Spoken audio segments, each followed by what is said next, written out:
जय श्रीराम मित्रांनो, नमस्कार सर्वांचं आपल्या नवीन ब्लॉगमध्ये पुन्हा एकदा तुमचं स्वागत आहे.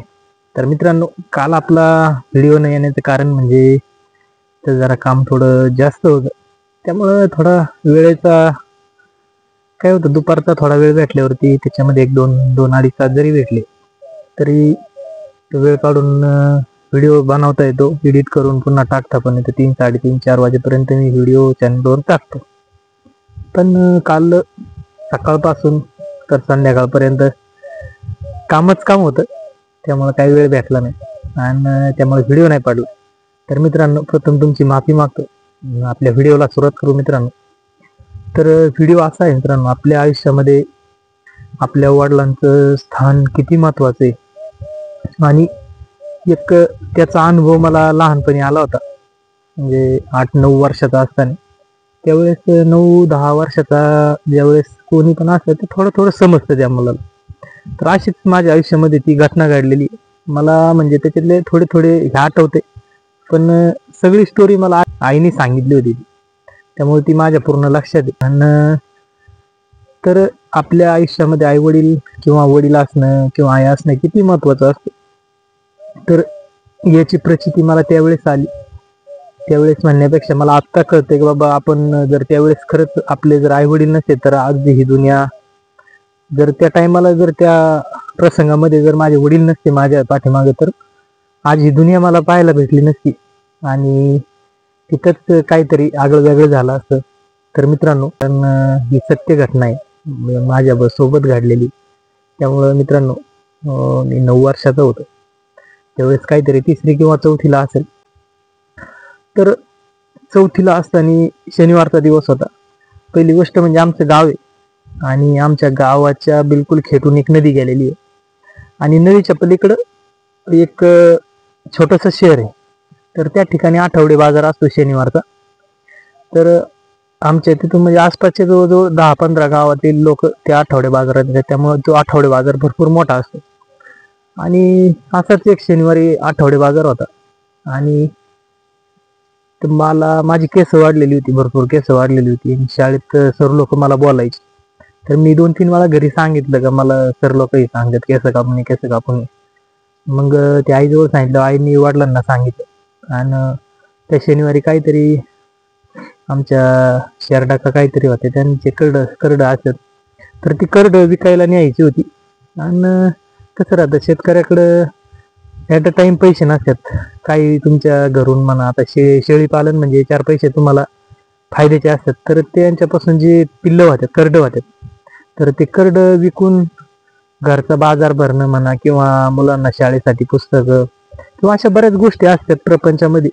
तर अशा पद्धतीचं हे होतं. ते करड घेऊन आई वडील चालले होते आणि तर मला पण, मी शाळेत गेलतो, शाळेतून मला त्यांनी वडिलांनी घेतलं आणि सरांना सांगितलं की बाबा याची कटिंग करून घेऊन येतो म्हणून, पण बाजार चाललो.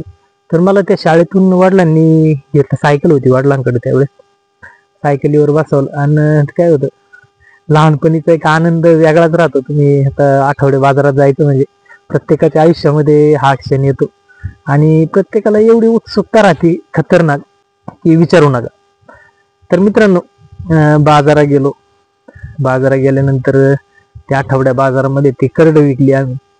करड विकल्यानंतर ते जे पैसे आले, त्या पैशातून किराणा बाजार म्हणा किंवा अजून काही 4 गोष्टी खरेदी केल्या, भाजीपाला, माझी कटिंग पण केली आणि दिवसभर 3-4 वाजेपर्यंत आम्ही बाजारामध्ये होतो. बाजार उरकल्यानंतर आम्ही पुन्हा रिटर्न पाठीमागे यायला निघालो आणि आमचं गाव मध्ये नदी आणि नदीच्या पलीकडं आठवडे बाजार. फक्त मध्ये नदीतून एक ठिकाणी पूल होता, पुलावरून नाही पण त्याच्या पुढून जायला रस्ता नव्हता. त्या पुलावरून एक मधून रस्ता होता. थोडं पाणी कमी झालं नदीला, तर त्यावेळेस थोडं एक चकार राहते येण्यासाठी. आणि त्यावेळेस वाळू उपसा जास्त व्हायचा. वाळू उपसा झाल्यामुळे काय होतं, खड्डे भरपूर मोठाले, 1-1, 2-2 परसाचे खड्डे राहतात तिथं, नाही का. JCB उकरून म्हणा किंवा ट्रॅक्टरने त्या टायमाला उकरून भरायचे ते खड्डे होते. आणि नदीला पाणी चालू होतं, चांगला बहाव होता, म्हणजे चांगला अशी ही होती त्या ठिकाणी, काय म्हणतात त्याला, जास्त प्रवाहाचं पाणी होतं. जास्त म्हणजे मोठा माणूस जाऊ शकत होतं, पण लहान मुलगा जर एखादा गेला तर त्याच्यात वाहून जाऊ शकत होतं, एवढं पाणी होतं. 8-9 वर्षाचा मुलगा. तर आम्ही तिकडून आलो. वडिलांच्या सायकलीला दोन्हीकडून 2 पिशव्या होत्या बाजाराच्या, एक किराणाची एक भाजीपाल्याची. आणि आई आणि एक शेजारची बाई होती, ह्या दोघी पाठीमागून चालल्या होत्या. तर एक ट्रॅक्टरवाला तिथं उभा होता, शनिवारचा काहीतरी खत वगैरे घेऊन तो त्या ठिकाणी उभा होता, कोणाच तरी वाट पाहत होता. आणि काहीतरी ड्रिंक वगैरे केलेली होती त्यांनी. तर आठवडे बाजार म्हणले होती, साहजिकच जी पेणारे खाणारे असतात ती करतात ड्रिंक. तर तो त्या ठिकाणी उभा होता. तर वडील त्या ठिकाणी थांबले. त्यांना विचारलं का तुम्ही जाणार आहे का आम्ही जाऊ? तुम्ही जर थांबत असेल तर आम्ही त्या कडेला गेल्यानंतर तुम्ही ट्रॅक्टर घेऊन या. तर ते म्हणला नाही, मला अजून वेळ आहे, तुम्ही जा. मग वडिलांनी काय केलं, मला सोबत घेतलं सायकल, आणि मी काय केलं, वडिलांच्या शर्टाला धरलं. शर्टाला धरल्यानंतर आम्ही माझ्या जवळजवळ कमरेइतकं पाणी लागत होतं. आणि मी छोटा होतो त्या टायमाला, नाही का, वडिलांच्या असं गुडघ्याच्या वर होतं, माझ्या कमरेच्या आसपास पाणी होतं. तर मी वडिलांचा शर्ट धरला. आम्ही चाललो होतो. चालल्यानंतर अर्ध्या नदीमध्ये आम्ही आलो. रस्त्यानेच आलो. तर आमच्या पाठीमागून ट्रॅक्टरवाल्याला काय झालं काय माहिती, त्यांनी ट्रॅक्टर चालू केला आणि फुल स्पीडनी, कारण काय होतं, ज्यावेळेस पाण्यात एखादी वाहन बंद पडतं त्यासाठी त्यांना फुल स्पीडनी यावंच लागतं. तर त्यांनी एकदम फुल स्पीड लावलं आणि तो ट्रॅक्टर घातला त्या रस्त्याने. तर वडील थोडे साईडला झाले, पण ते ट्रॅक्टरच्या जी लाट तयार झाली एक मोठी पुढं, त्या लाटीच्या याच्यात काय झालं, ती लाट येऊन मला धडकल्याबरोबर माझा हात वडिलांना पकडलेला होता, तो निसटला आणि मी डायरेक्ट त्या पाण्याच्या प्रवाहामध्ये खाली गेलो. तर तो ट्रॅक्टर निघून गेला. वडील पाठीमाग आमच्या आईन त्या वराडल्या मोठ्याने. तर वराडल्यानंतर वडिलांनी पाठीमागं पाहिलं, तर मी त्या ठिकाणी नव्हतो. मी गेलो खाली पाण्यामध्ये गेल्यानंतर त्या डोहात मी गेलो. 1-2 परसांचा डो होता, नाही का. तर मित्रांनो, वडिलांनी मागचा पुढचा काही विचार केला नाही. सायकल आई तशी फेकून दिली, बाजार भाजीपाला सगळं आई तसं फेकून दिलं पाण्यामध्ये. आणि वडिलांनी लगेच माझ्या पाठीमागं उडी खाल्ल्यानंतर मी त्या डोहामध्ये, आता मी 8-9 वर्षाचा असल्यामुळे मला तर काय पोहता वगैरे काय असला विषयच नव्हता. जरी पोहता असं आम्ही तरी त्यावेळेस तेलाचे डबे वगैरे पाठीला बांधून ते पोहायचो आम्ही एखाद्या छोट्याशा डबक्यात. पण असं एवढं पाणी 2 तासाचं आणि त्यात पाणी फुल भरलेलं, पाणी वाहते आणि त्याच्यामध्ये पोहणं वगैरे असं कधीच नव्हतं. पहिल्यांदा तो प्रसंग आलता. आणि झाल्यानंतर वडिलांनी काही विचार न करता मागचा पुढचा डायरेक्ट त्या डोहामध्ये उडी मारल्यानंतर त्यांनी पाहिलं, त्यांना माझा शर्ट दिसल्यानंतर, आता पाणी कसं राहतं, पाणी चालू वाहतं, पाणी राहतं, स्वच्छ नितळ राहतं, त्यामुळे तुम्हाला खाली काय जवळजवळ 5-6 फुटाचं असं दिसतं तुम्हाला. तर ते वडिलांना दिसल्यानंतर वडिलांनी काय केलं, माझा शर्ट पकडला आणि शर्ट पकडला वर काढलं, मला उचलून वर काढलं. त्यावेळेस माझ्या नाकात तोंडात पाणी गेलेलं होतं. मला बाहेर काढल्यानंतर पुन्हा वडिलांनी थोड्या वेळ उचलून धरलं आणि बाहेर काढून आणलं, नाही का. तोपर्यंत तो ट्रॅक्टरवाला निघून गेला होता. तो काय थांबला नाही. त्यानंतर वडिलांनी बराच आरडाओरडा केला त्या ठिकाणी, पण तो काय थांबला नाही, तो निघून गेला. आणि ते सगळं झालं. तर किराणा मालाचं सगळं किराणा भिजला, भाजीपाला भिजला आणि मला इकडे वर आणलं, त्या रस्त्याच्या साईडला घेऊन आली, जिथं पक्का रस्ता, डांबरी रस्ता चालू होतो त्या ठिकाणी, नाही का. म्हणजे असा प्रसंग घडल्यानंतर मित्रांनो, सांगायचं तात्पर्य हेच आहे का तुमच्या आयुष्यामध्ये किती वाईट प्रसंग येऊ द्या किंवा किती वाईट एखादा हे राहू द्या, पण ज्यावेळेस तुमच्या पाठीमाग आई वडील ज्यावेळेस असतात त्यावेळेस खरंच तुम्हाला कोणत्याही संकटाची भीती नसते. मग ते लहान असो किंवा मोठा असो.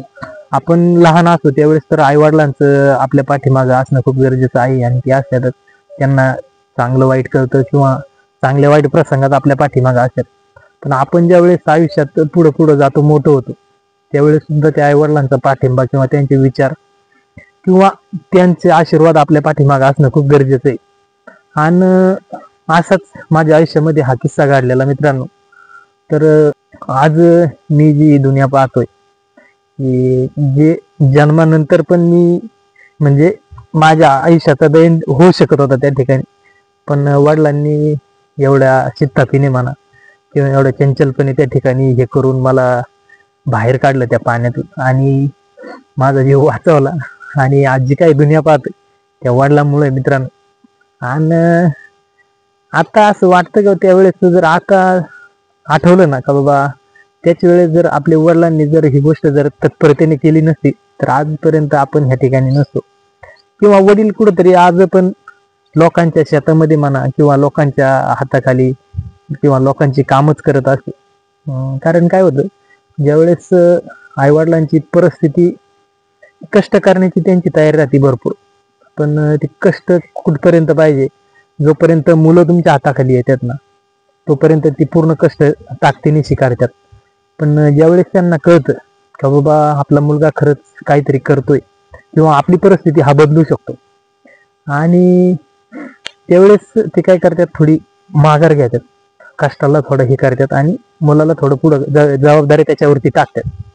तर त्याच पद्धतीचं माझ्या बाबतीत पण झालं. आणि मला पण वाटतं की बाबा आपल्या आई वडिलांनी एवढा आपल्याला जन्म दिला, ही दुनिया दाखवली आणि एवढे उपकार त्यांनी आपल्यावरती केल्यात, तर नक्कीच आपलं पण कर्तव्य बनतं की आयुष्यामध्ये म्हातारपणाचा आधार आपण त्यांचा नक्कीच झालं पाहिजे. प्रत्येकाने झालं पाहिजे, प्रत्येक मुलांनी ही गोष्ट लक्षात ठेवली पाहिजे का बाबा जे आपले म्हातारे आई वडील आहेत कमीत कमी आयुष्य त्यांचं कष्ट करण्यात गेले ना तर त्यांचं म्हातारपण तरी सुखाचं आणि समाधानाचं गेलं पाहिजे. एवढं कर्तृत्व तरी प्रत्येक मुलाचं असावं. म्हातारपणात आई वडिलांना कोणाकडे ही हात पसरवण्याची वेळ नाही आली पाहिजे, एवढं कर्तृत्व प्रत्येक मुलांनी केलं पाहिजे. आणि आपला व्हिडिओ बनवण्याचा उद्देश हाच आहे का बाबा आपल्या आयुष्यामध्ये आपले आई वडील किती महत्वाचे आणि आपल्या प्रत्येक सुखदुःखात आपल्या प्रत्येक संकटामध्ये ते आपल्या पाठीमागं खंबीरपणे उभे असतात. आणि तेच एक अनुभव माझ्या आयुष्यामध्ये घडला आणि ही गोष्ट मला थोडी थोडी आठवती, अजून पण आठवती. आणि ती पूर्ण कहाणी मला आईने सांगितली त्यावेळेस, ती अजून पूर्णपणे माझ्या डोक्यामध्ये होती. आणि मला वाटलं की बाबा ह्या विषयावरती पण आपण बोललं पाहिजे. एक अनुभव होता, वाईट अनुभव होता तो, पण त्याच्यातून पण बरंच काही शिकण्यासारखं होतं. त्यामुळं व्हिडिओच्या माध्यमातून मी मांडण्याचा प्रयत्न केला. आणि मित्रांनो आपला व्हिडिओ कसा वाटला नक्की कमेंट करून सांगा. आणि चॅनलवर जर नवीन कोणी असेल तर आपल्या चॅनलला सबस्क्राईब करा. नमस्कार मित्रांनो, धन्यवाद. रामकृष्ण हरी. जय जवान जय किसान.